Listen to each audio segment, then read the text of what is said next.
Hey, so first off, thanks for coming by. Secondly, this is going to sound weird, but I have this X-Men board game that I used to play when I was younger.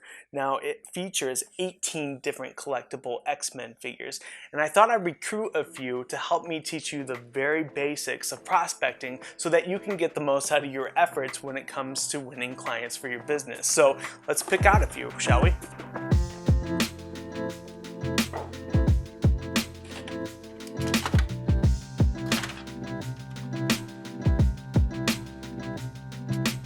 Before we bring the Uncanny X-Men into the scene, let's talk about what a prospect is really quick.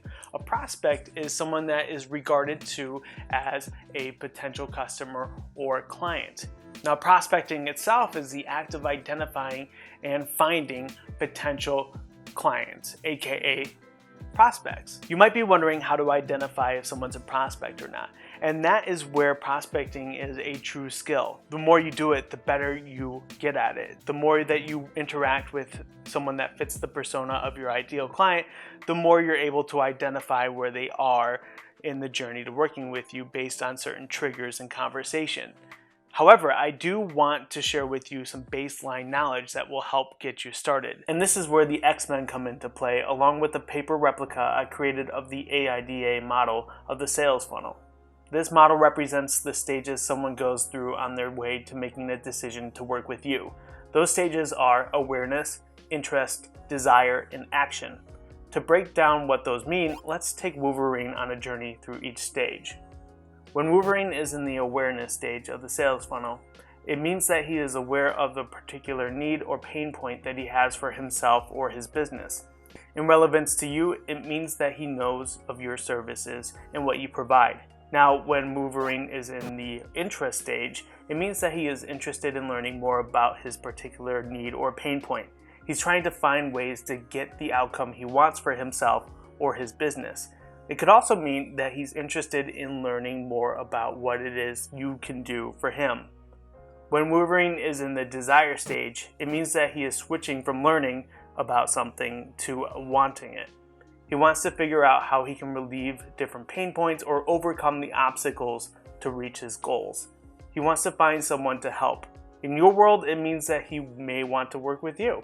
Action is the last stage of the sales funnel before Wolverine becomes a client. Action is when he is taking the proper steps to make a particular vision become reality. It could also be that he is learning what he needs to do to work with you and become your client.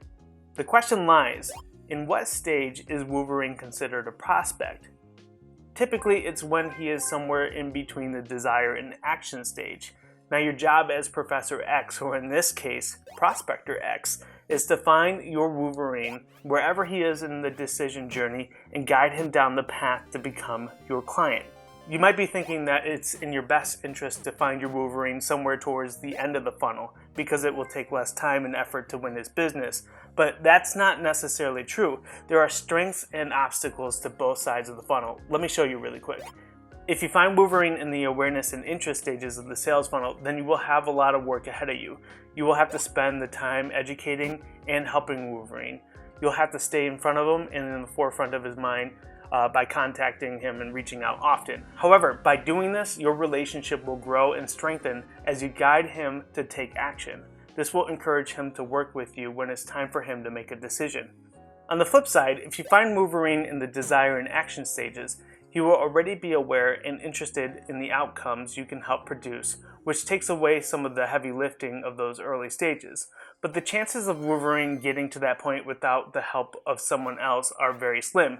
Most likely a competitor, in this case Rogue, has guided him to this point, which means that they have built a strong relationship, so when it comes to take action, he will choose to work with Rogue.